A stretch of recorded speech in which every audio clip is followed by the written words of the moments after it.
और इसीलिए आज हमने फाइनली खरीद लिया है। तो साथियों कैसे आप सब, उम्मीद है आप सभी लोग ठीक होंगे। साथियों आप सभी लोग जैसे कि जानते हैं बहुजन समाज पार्टी यह पार्टी हमारे जो गरीब कार्यकर्ता है उन गरीब कार्यकर्ताओं के पैसे से ही चलने वाली पार्टी है। कोई अडानी और अंबानी जैसे लोग हमारे इस बहुजन समाज पार्टी को पैसा नहीं देते और नहीं चलाते। तो हमारा जो कार्यालय है बहुजन समाज पार्टी गोंदिया का, तो उसमें हमारे जो डॉक्यूमेंट्स है उसको थोड़ा सुरक्षित रखने के लिए हम लोग कबर्ड लेने का सोच रहे हैं कि हमारे जो डॉक्यूमेंट्स जो भी है वो सभी सुरक्षित रहे। तो अभी उस कबर्ड को लेने के लिए अभी हम चल रहे हैं हमारे दरवड़े जी के पास में, जो हमारे पार्टी के कार्यकर्ता भी है और बहुत बड़े बिजनेसमैन हैं। तो अभी हम चलते हैं उनके पास में और उनसे बातचीत करते हैं उस कबर्ड को लेने के लिए। और आज हमारे साथ में आपको मैं मिलाता हूँ हमारे साथी विक्की जो है, जो हमारे पार्टी के कार्यकर्ता है, हमारे दोस्त भी है और हम बहुजन समाज पार्टी का हमारा काम करते हैं और गौतम नगर से आते हैं। उनसे भी मैं आपको आज वो भी आज हमारे साथ है, उनसे भी मैं आपकी मुलाकात करवाने वाला हूँ। तो साथियों अभी मैं मिलाने जा रहा हूँ हमारे साथी विक्की से, जो गौतम नगर से आते हैं और जो हमारे बहुजन समाज पार्टी का काम करते हैं और सेक्टर के भी पदाधिकारी हैं। तो इनसे मैं बातचीत करवाने वाला हूँ। अभी आज हमारे साथ में दरवड़े जी के पास में और पूरा दिन भर हमारे साथ विक्की रहने वाले हैं। तो विक्की, आप बहुजन समाज पार्टी का काम कब से कर रहे हैं? मुझे करीबन दो से 3 साल हो गए मैं बहुजन समाज पार्टी का काम विक्की मेरे साथ में कम से कम 2 से 3 साल से है और हम काफ़ी दिनों से एक दूसरे के साथ में बहुजन समाज पार्टी का काम कर रहे हैं। कैडर कैंप लेते भी है और साथ ही साथ हम जब अगर संगठन के लिए जाते हैं तो हर समय हमारे साथ में आने के लिए विक्की तैयार रहते हैं। तो अभी हम चल रहे हैं दरवड़े जी के पास में, तो आइए चलिए चलते।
साथियों हम अभी पहुंच चुके हैं दरवड़े जी के इस शॉप में। तो यहाँ पर हम आए तो हुआ ये कि दरवड़े जी यहाँ पर अभी नहीं है, वो किसी काम के लिए के कारण बाहर गए हैं। लेकिन हमने कल रात में देख कर गए थे जो कि अलमारी जो हम कबर्ड जो लेने वाले हैं, तो कबर्ड मैं आपको दिखाता हूँ हमने कौन सा कबर्ड सिलेक्ट की है। आप देख सकते हैं ये जो दिख रहा है ये ऑफिशियल कबर्ड है। मैं आपको दिखाता हूँ कि ये है, अभी इसका हाइट तकरीबन 4 फुट के आसपास का है और ये अभी हमने अपने ऑफिस के लिए सिलेक्ट किया है। तो ये अभी अपन सिलेक्ट कर रहे हैं। अभी देखो ये हमारे दरवड़े जी के बेटे, ये अभी वो नहीं है तो अभी यही अपना शॉप संभाल रहे हैं, ठीक है। और इनके शॉप में देखिए बुद्ध का ये मूर्ति रखा हुआ है। तो अभी हम चलिए चलते हैं।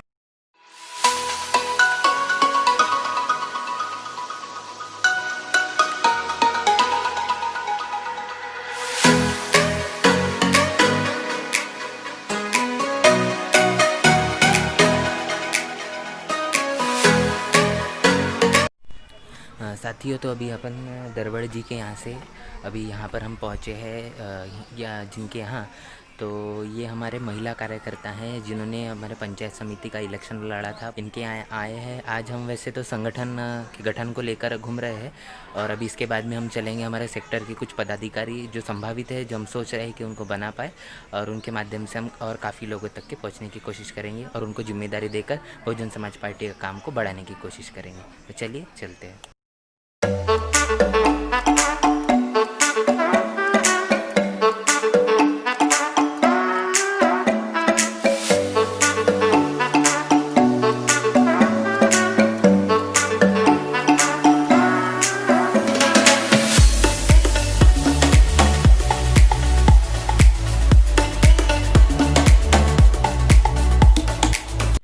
साथियों, तो मैं आपको अभी दिखाने जा रहा हूँ यहाँ पर जहाँ आए हम सेक्टर के गठन के लिए। तो मेरे पीछे आप देख रहे हैं बुद्ध विहार है, और इस बुद्ध विहार का जो नाम है वो है तक्षशिला बुद्ध विहार। तो मैं आपको दिखाना हूँ पास से तक्षशिला बुद्ध विहार। अगर हम देखें तो ये नाम बुद्धिस्ट नाम है, और जो सम्राट अशोक हैं, सम्राट अशोक ने जो अपनी बड़ी बड़ी यूनिवर्सिटीज़ बनाई, तो यूनिवर्सिटी जो नालंदा विश्वविद्यालय हो गई, तक्षशिला विश्वविद्यालय हो गई, तो उसमें से तक्षशिला विश्वविद्यालय ये अभी अगर देखें वर्तमान में तो ये पाकिस्तान में है। तो ये जो मेरे पीछे बुद्ध विहार है इसका नाम तक्षशिला बुद्ध विहार। साथियों, तो हम अभी अपने सेक्टर के जो पदाधिकारी जिनको हमने बनाया है उनके घर से ही आ रहे हैं, और उनका ये कहना था कि हम बहुजन समाज पार्टी में तकरीबन 15 से 16 सालों से काम कर रहे हैं और बहुजन समाज पार्टी से जुड़े हुए हैं, लेकिन हमें इस बात का बहुत दुख होता है। उनका कहना रहता है कि जब भी ऐसे कुछ बड़े पदाधिकारी या हो सकता है कि जो चुनाव लड़ने के लिए काफ़ी सारे लोग जब आते हैं तो वो पार्टी छोड़कर चले जाते हैं, या फिर वो पार्टी पर ध्यान नहीं देते, धोखा दे देते हैं मिशन से।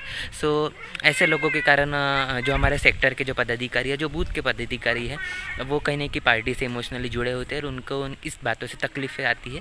लेकिन ये भी बात को हमें समझना पड़ेगा कि जो राजनीति होती है इसे हमें भावनात्मक रूप से और साथ ही साथ इसे प्रैक्टिकली भी उतना ही हमको समझना पड़ेगा, तब जाके ही हम एक कुशल राजनीतिज्ञ बन पाएंगे, जैसे कि बाबा साहब ने कहा था।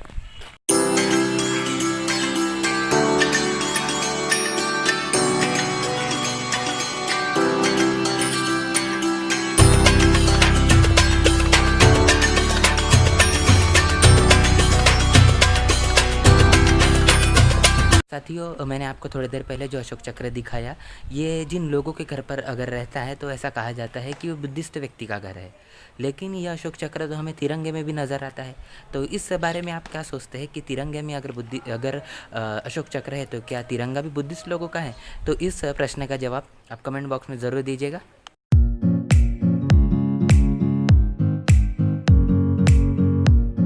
साथियों, हम अभी गए थे हमारे एक कार्यकर्ता से मिलने, तो उनका ये कहना था कि अभी पूरे देश के अंदर में अगर मीडिया का जो रोल होना चाहिए, अभी देश के अंदर में बेरोजगारी और अर्थव्यवस्था को लेकर काफ़ी सारी समस्या है। करोड़ों लोग बेरोजगार हो चुके हैं और करोड़ों लोग अर्थव्यवस्था से की मार को झेल रहे हैं, और ऐसे समय के अंदर में मीडिया क्या कर रहे हैं तो सिर्फ और सिर्फ रिया और सुशांत के बारे में दिखा रहा है। तो ये मीडिया भी पूरे तरीके से बिक चुका है, ऐसा उनका कहना था। और वो कह रहे थे कि अभी एक सही मायने में अगर देखें तो इस महामारी के समय में सरकार का यह काम था कि बहुत ही बल्क क्वांटिटी के अंदर में लोगों की मदद करे, लेकिन ऐसा कुछ भी हमें नज़र नहीं आया।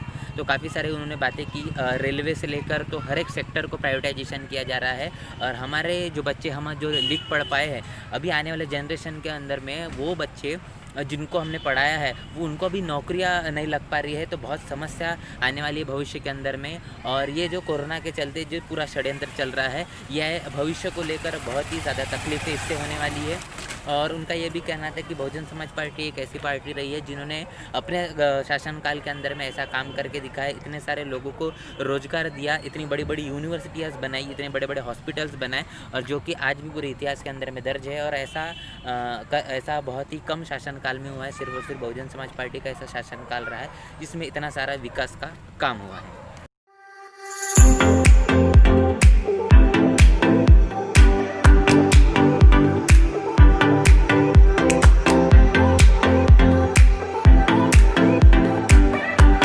बहुजन समाज पार्टी के जो जिला कार्यालय है उसके लिए आज हमने कबर्ड लिया है। बहुत दिनों से हम सोच रहे थे कि हम कबर्ड खरीदें ताकि उसमें हमारे जो ज़रूरी कागजात है, ज़रूरी फाइल्स जो है उसे रख सके, और इसीलिए आज हमने कबर्ड फाइनली खरीद लिया है। साथियों, तो मैं घर पहुंच चुका हूं, और आज का दिन काफ़ी कुछ थकाने वाला था, और आज फाइनली जैसे कि ताई ने भी कहा कि हमने आज हमारे ऑफिस के लिए कबर्ड ले चुका है। और बाबा साहब की एक बात मैं आपको बताना चाहता हूँ कि बाबा साहब कहते हैं कि आप जिस समाज में पैदा होते हैं उसके समाज की दास्ता से मुक्ति के लिए आपको अपने कमाई का, आपके इनकम का 20वां हिस्सा देना होगा, तब जाके ही हम अपने समाज को एक प्रबल समाज बना पाएंगे, कल्याणकारी हम एक समाज का निर्माण कर पाएंगे। तो आज के ब्लॉग में इतना ही, मिलते हैं अगले ब्लॉग में। अगर ये ब्लॉग आपको पसंद आता है तो इसे लाइक करें, कमेंट करें और शेयर जरूर। जय भीम, जय भारत।